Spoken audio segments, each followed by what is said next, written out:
고마우신 아버지 하나님 감사합니다. 이 아침도 생명호흡을 연장하시고 주의 거룩한 전 앞에 나와 예배하며 주의 이름을 높이며 주의 생명의 말씀을 듣도록 사모하는 마음을 주신 것을 고맙습니다.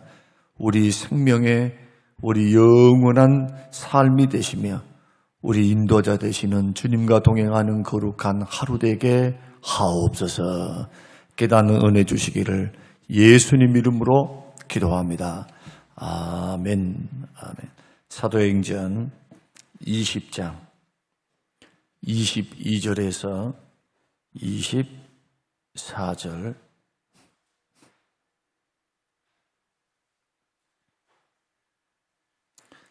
사도행전 20장 22절에서 24절 같이 읽겠습니다. 보라, 이제 나는 성령에 매여 예루살렘으로 가는데 거기서 무슨 일을 당할는지 알지 못하노라. 오직 성령이 각 성에서 내게 증언하여 결박과 환난이 나를 기다린다 하시나 내가 달려갈 길과 주 예수께 받은 사명 곧 하나님의 은혜의 복음을 증언하는 일을 마치려 하면은 나의 생명조차 조금도 귀한 것으로 여기지 아니하노라.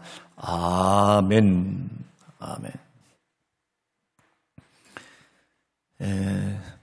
사도 바울의 우리 정체성 또 사도 바울의 고백을 통해서 자신이 어떻게 신앙생활을 하며 주님이 주신 사명을 감당하는가에 대한 그러한 그의 자서전적인 고백을 통해서 오늘 우리의 정체성으로 삼고 믿음의 길을 걸어갈 때 우리 바울이 우리 신앙의 좋은 스승이 되고 모델이 되어서 우리의 인생과 삶도 그렇게 달려가기를 간절히 사모하는 마음으로 우리들이 사도 바울을 살피고 있습니다. 오늘 세 번째 시간으로 사도 바울은 사명을 생명보다 더 귀하게 여기며 그의 인생을 살아갔습니다. 주 예수께 받은 사명은 딱 하나입니다. 이방인들의 사도로 너를 보냈으니 생명의 말씀을 증거하라. 생명의 복음을 증거하라. 예수 증거하라는 것이죠. 예수 그리스도 십자가의 죽으심과 부활을 증거하라. 그래서 예수 그리스도를 믿음으로 구원받는 하나님이 작정하신 새로운 하나님의 의, 율법으로 말미암는 것이 아닌 로마서 3장 21절이 말씀하고 있는 예수 그리스도를 믿음으로 말미암은 그 의를 하나님이 우리에게 허락하셨는데 그 의를 증거하라. 사람이 죄에서 구원받을 수 있는 유일한 길, 구원을 받을 수 있고 영생을 얻을 수 있고 죄사함을 받을 수 있는 유일한 길이 바로 나를 위해 십자가에 죽으시고 3일 만에 부활하신 예수 그리스도를 나의 구주로 믿는 것, 그로 주로 섬기면서 그 주님을 따라서 믿음으로 순종하며 걸어가는 길, 이게 구원의 길, 생명의 길. 이것 이상도 이것 이하도 없습니다. 기독교 신앙은 예수 믿고 구원받아 천국 간다는 것이 제일 1순위입니다. 사망 가운데 있는 죄인들아, 주 예수를 믿으라. 그러면 너와 내 집이 구원을 얻으리라. 죄는 반드시 죽음을 낳고 죄는 사망을 낳으며 죄는 영원한 사망, 지옥 형벌로 마지막이 그렇게 되어질 수밖에 없습니다. 죄의 삭은 사망입니다. 하나님은 죄인들을 천국에 들이지 않습니다. 죄가 처리된 의인들만 가는 곳이 천국입니다. 그런데 인간은 죄성이 있기 때문에 우리 속에는 죄성이 있어요. 죄성 때문에 우리는 스스로 거룩해질 수도 없고 하나님의 의의 기준을 통과할 수도 없습니다. 우리가 우리 마음 자체는 자꾸 죄를 생산해내는 죄의 공장이기 때문에. 그래서 하나님께서 율법 외에 율법을 순종해서 지켜서 구원을 받고 의롭다 되고 하나님 앞에 인정받는 것 외에 다른 의를 우리에게 기준을 마련하시는데 그 기준이 뭐냐? 독생자 예수 그리스도를 이 땅에 보내셔서 우리 모든 죄를 그분에게 다 짊어지게 하시고 예수님은 화목제물, 속죄제물이 되셔서 우리의 모든 죄를 담당하시고 십자가의 형벌을 받으셨습니다. 그래서 예수 믿으면 이제는 심판이 없습니다. 형벌이 없습니다. 지옥 가지 않습니다. 예수 그리스도의 의가 나의 의로 전가되어서 하나님은 예수님의 십자가의 죽으심을 통해서 말미암은 의를 우리에게 허락하셔서 우리를 의인으로 여기십니다. 이것이 구원입니다. 그래서 예수 그리스도 외에는 구원받을 길이 없어요. 이 사명을 사도 바울은 예수님으로부터 받았습니다. 다메섹 도상에서 부활하신 주님, 살아계신 그 주님을 만나고 난 후 이 사명을 받고 그는 결혼도 하지 않고 순교의 자리에 이르기까지 뒤도 돌아보지 않고 옆도 쳐다보지 않았습니다. 고통을 당했습니다. 배가 파선해서 전도하다가 고통을 당했고 생사의 갈림길에서 그는 여러 번 죽을 고비를 넘겼습니다. 돌에 맞아서 거즘 죽어 있었던 그를 다시 주님이 살리십니다. 이런 숱한 강도의 위험, 물의 위험, 배의 파선, 그리고 자기를 죽이기 위해서 특공대를 유대인들이 조직했는데 그 특공대들이 쫓아다니면서 사도 바울을 죽이려고 위협합니다. 그런 어려움 속에서도 죽기까지 충성했습니다. 자기 생명을 조금도 귀한 것으로 여기지 않고 하나님이 주신 사명을 생명보다 귀하게 여기며 오늘 본문의 말씀 보면 성령께서 너 예루살렘에 가면 너 감옥에 갇힌다는 말씀을 들어도 그런 자기의 생명을 조금도 귀한 것으로 여기지 않고 사명을 따라갔습니다. 그런데 이렇게 걸어갈 수 있었던 이유가 뭐냐는 거예요. 왜 그는 이렇게까지 사명을 생명보다 더 귀하게 여기면서 십자가의 그 복음을 증거했을까? 22절에 해답이 있습니다. 나는 성령에 매여 그랬습니다. 사도 바울은 성령의 사람이었습니다. 성령에 전적으로 매여 있었습니다. 성령께서 말씀하시면은 갑니다. 성령께서 가지 말라고 하면 가지 않습니다. 성령의 감동, 성령의 역사, 말씀을 통해서 환상을 통해서 보여주신 성령의 음성을 따라서 성령의 역사를 따라서 그는 성령보다 기도보다 앞서지 않고 성령님 뒤를 따라갔어요. 성령님은 어떤 분이십니까? 예수 그리스도의 영이십니다. 제2의 보혜사가 되십니다. 예수님이 제일 1위 보혜사가 되시고 성령님이 제2의 보혜사예요. 보혜사가 뭡니까? 옆에서 돕는 분, 카운셀러 해주신 분, 내가 고통을 당했을 때 갈 바를 알지 못할 때 가르쳐 주시는 분, 상담해 주시는 분, 도와주시는 분, 그분이 성령님이십니다. 그래서 성령께서 모든 걸 가르치십니다. 성령께서 우리를 도우십니다. 우리의 유일한 도움, 성부, 성자, 성령 하나님 맞아요.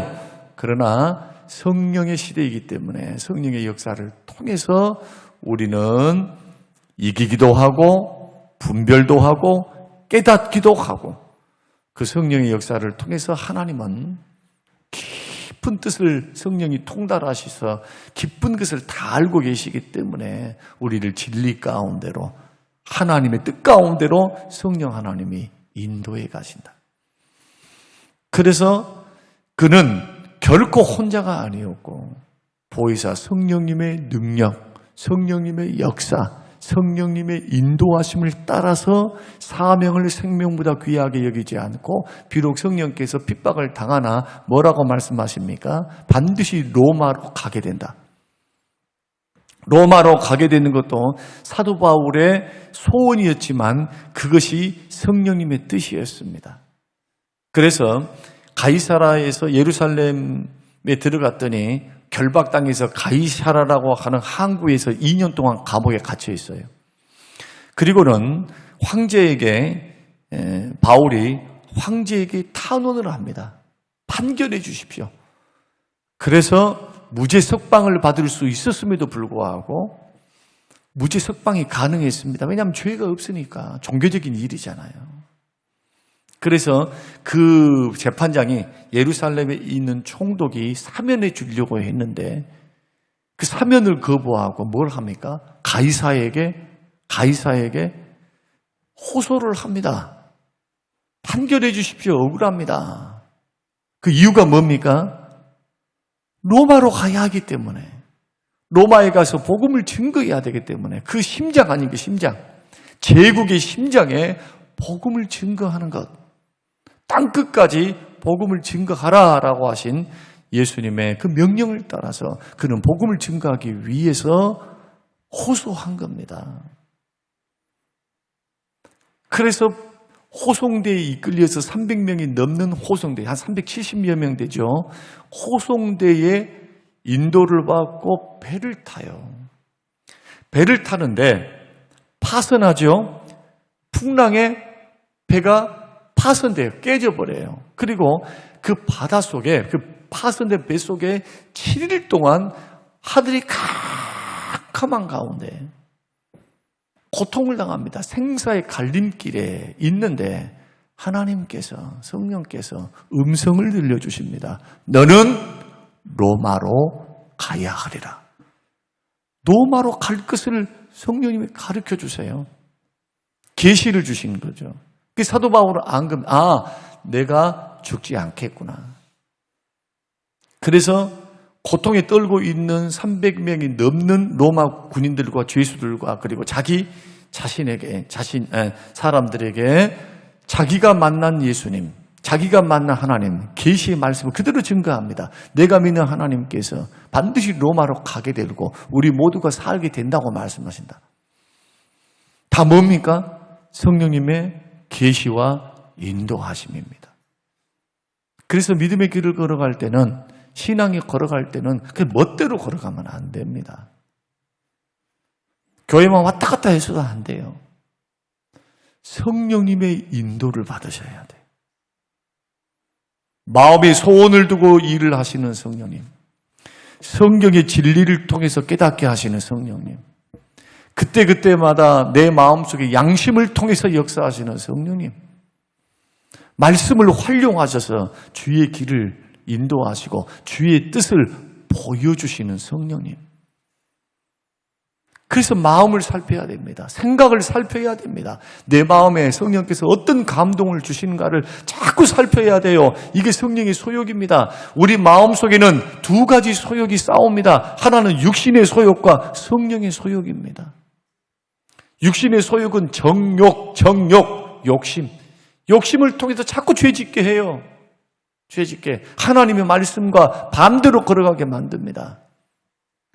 그래서 육신대로 살면 반드시 죽습니다. 반드시.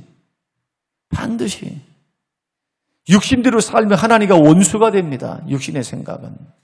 반대로 성령의 소욕대로 살아가면 영생의 열매를 얻게 돼요.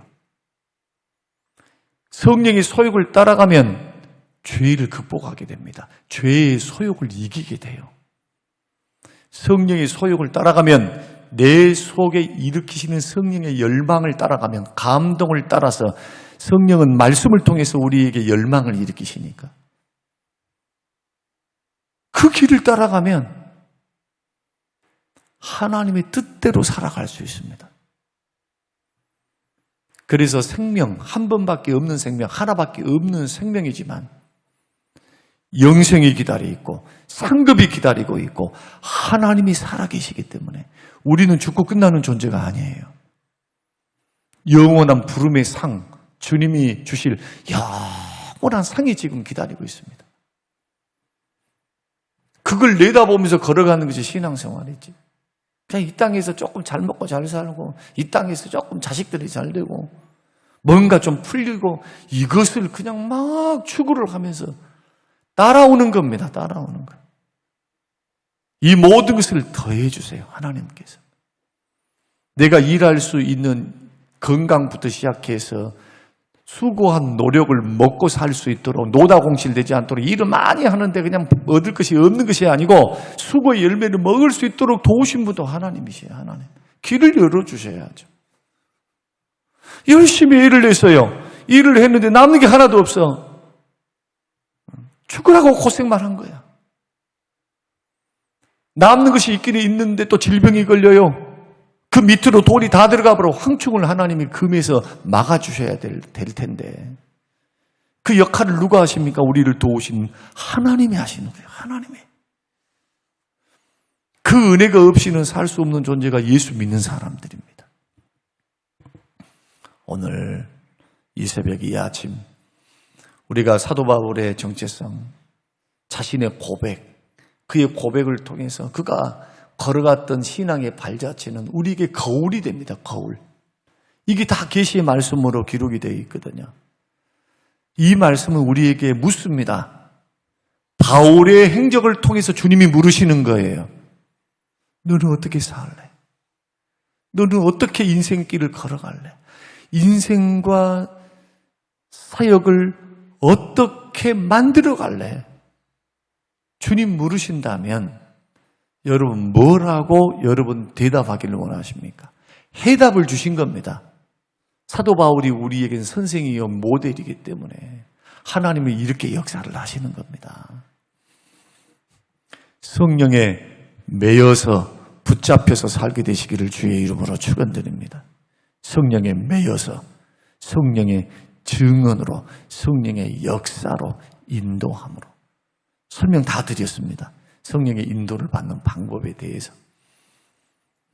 그래서 성령의 인도를 받으려면 말씀 부지런히 읽어야 돼요. 말씀을 통해 역사하시니까. 기도해야 돼요. 기도. 잡소리 말고 잡된 것 듣지 말고 세상의 소리, 상처받은 소리, 억울한 소리, 인간적인 소리 우리 너무 많이 듣잖아요. 그런 모든 것들을 주의 말씀을 들음으로 분별을 하고 이겨내고 내 마음속에서 나오는 말들 많아요.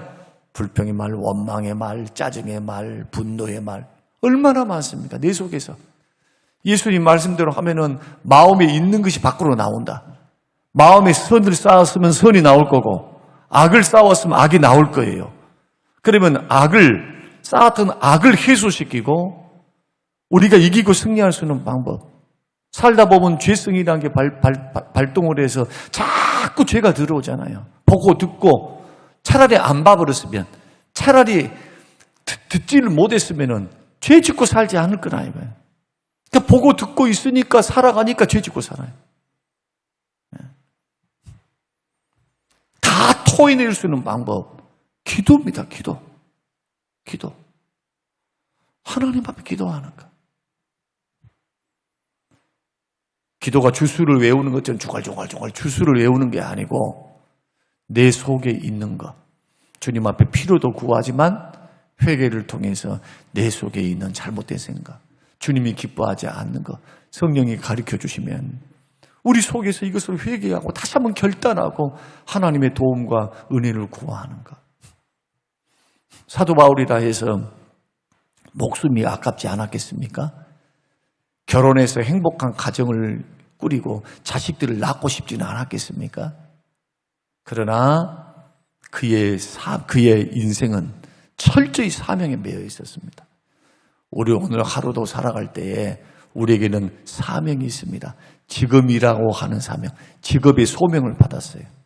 모두가 사도 바울처럼 똑같은 사명 받을 수는 없습니다. 직업의 소명이 있잖아요. 가정이 있잖아요. 가정생활을, 직업을 사명으로 여기시고 충성하시기 바랍니다. 그 속에서도 충성하셔야 돼요.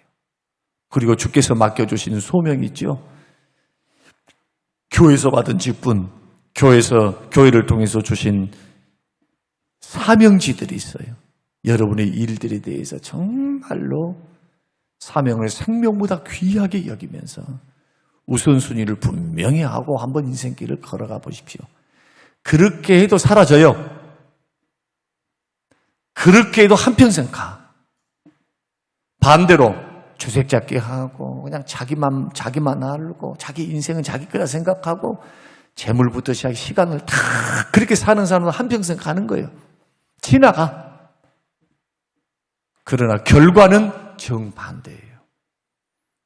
하나님의 판단은 정확하시기 때문에, 절대적인 평가이시기 때문에, 그래서 여러분들이 설교를 듣는 거고 성경을 읽는 겁니다. 지금 헛되이 세월을 보내지 마십시오.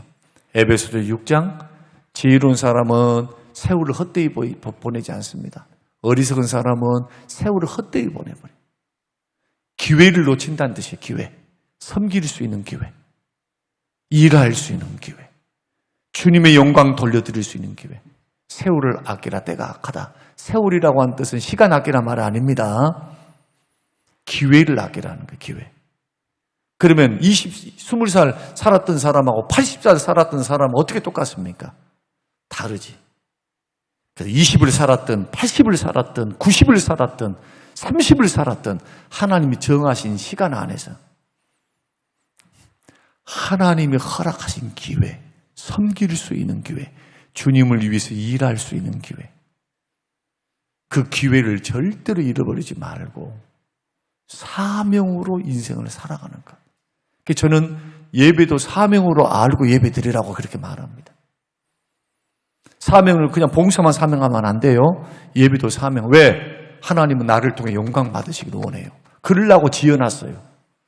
그러니 창조의 목적에 맞게 사명을 가지고 예배하리라. 사명을 가지고. 그러나 좀 돈 버는 일, 좀 피곤한 일, 좀 힘든 일이 있으면 쏙 빠져버리잖아. 뒤로 쏙 빠져버려. 사명으로 하지 않습니다. 그저 은혜가 되면 나오고 안 나오고. 사명자는 그럴 수 없다니까요. 예배 드림이 목적이에요. 하나님께 영광 드림이 목적이지 은혜는 두 번째예요. 내가 받는 은혜는. 이런 자리까지 가 있어야 돼요. 물론 교회 안에, 예배 안에, 말씀 안에 은혜는 있어야 되지요. 그러나 이제 그 수준을 뛰어넘자는 거예요. 사명으로 살아라. 사명으로. 오늘 저와 여러분이 이 말씀을 기억하면서 성령에 매여서 정말 사명을 생명보다 귀히 여기며 걸어갈 수 있는 여러분의 삶이 꼭 되셔서 그렇게 충성스럽게 걸어가시는 우리의 인생과 삶이 되시기를 주님의 이름으로 축원합니다. 고마우신 하나님 감사합니다. 고맙습니다. 주님과 관계되는 일, 성령께서 지시하는 일, 성령님이 우리에게 감동 주시는 일, 말씀이 기록한 대로 깨닫는 일, 그 일에 사명을 가지고 생명보다 귀히 여기며 어떤 것보다 우선순위로 여기고 주여 우리의 인생의 길을 경영할 수 있는 지혜를 주시옵소서. 주여 결단을 주시옵소서. 예수를 믿되 흐지부지하게 믿거나 그냥 날 넘어 듣거나 주님 어영부영하며 걸어가지 않도록 하나님 우리에게 결단을 주시고 이 길이 생명의 길이 맞고 상을 받는 길이 맞고 하나님이 허락하신 생명의 길이라면 주님 생명의 길 목숨을 다하여 생명 다하여 걸어가는 복된 신앙의 여정이 될 수 있도록 우리에게 은혜를 베풀어 주시옵소서. 감사드리오며 예수님 이름으로 기도합니다. 아멘.